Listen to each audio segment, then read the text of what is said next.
Juan Kapitulo 6, versikulo 35. Si Jesus miingon kanila, "Ako mao ang pan nga naghatag sa kinabuhi. Ang muari kanako dili nagayod gutomon, ug ang mutuo kanako dili nagayod uhawon." Pan sa kinabuhi.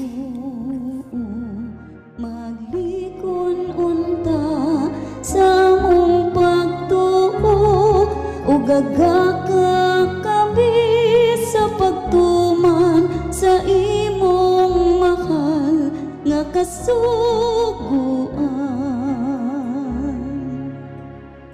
Ang ginumanaakan ninyo, Santos ng Ebanghelyo sa mala ni San Mateo. Si ako mao ang amahan ni Jose, ang banan ni Maria, nga mo'y inahan ni Jesus, nga ganlan og Mesiyas. Mao kini ang kaagis pagkatao ni Jesucristo, ang iyang inahan nga si Maria, ni sinayuran ni Jose. Apan sa wala pa sila magtipon, nakabatikod si Maria nga nagsabak siya sa balalang sa Espiritu Santo. Si Jose ang iyang pamanhunon, tao nga matarong, pandili siya buot na pagkaulawan niya si Maria at tubangan sa mga tao. Busa naglaraw siya nga magigbulag kaniya sa hilom. Samtang nagunahuna siya ni ini, ipakita kaniya ang usa ka anghel sa Ginoo, pinaagig damgo og miingon, "Jose, kaliwat ni David, ayaw kahadlok pa pangasawa kang Maria, kang iyang gisabak lalang sa Espiritu Santo. Manganak siya og lalaki, nganli siya Jesus, kiluwason niya ang iyang katawhan sa ilang mga sala." Busa sa pagmata ni Jose, gituman niya ang gisugo sa anghel, ipangasawa niya si Maria. Ebanghelyo sa Ginoo. Pasalamati ang Ginoo, kay siya maayo, ang iyang gugma mulungtad, hangtod sa kahangturan. Pasalamati ang Diyos sa tanang mga Diyos, ang iyang gugma malungtaron. Pasalamati ang Ginoo sa mga Ginoo, ang iyang gugma malungtaron.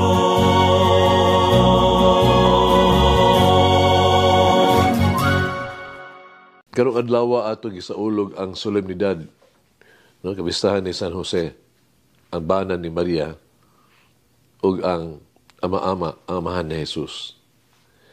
Si San Jose talagsaon nga tao. Siya, ito ka cool, kay simple, no? Pero lig-on siya, ug kasaligan.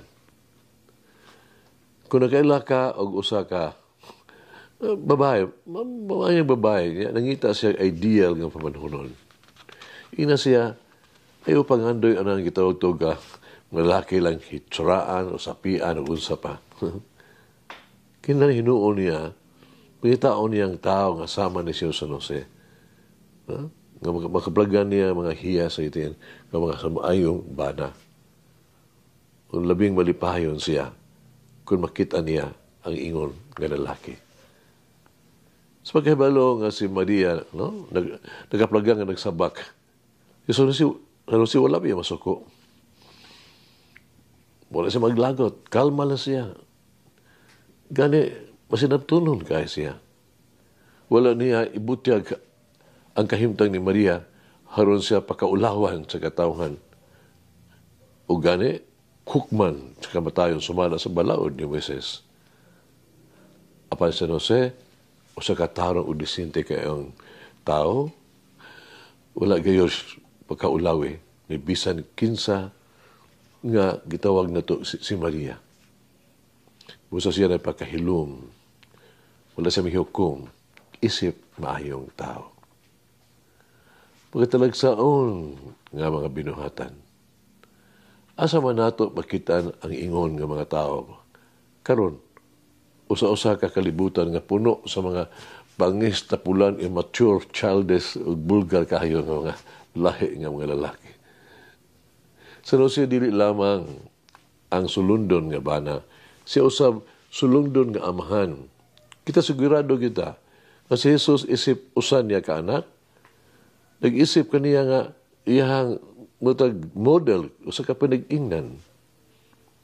Hinundom ka ba sa panahon nga diha nga mga Fariseo, mga eskriba, nagdala nga to kang Jesus usab, usa ka babae nga nasakpan nga nanapaw?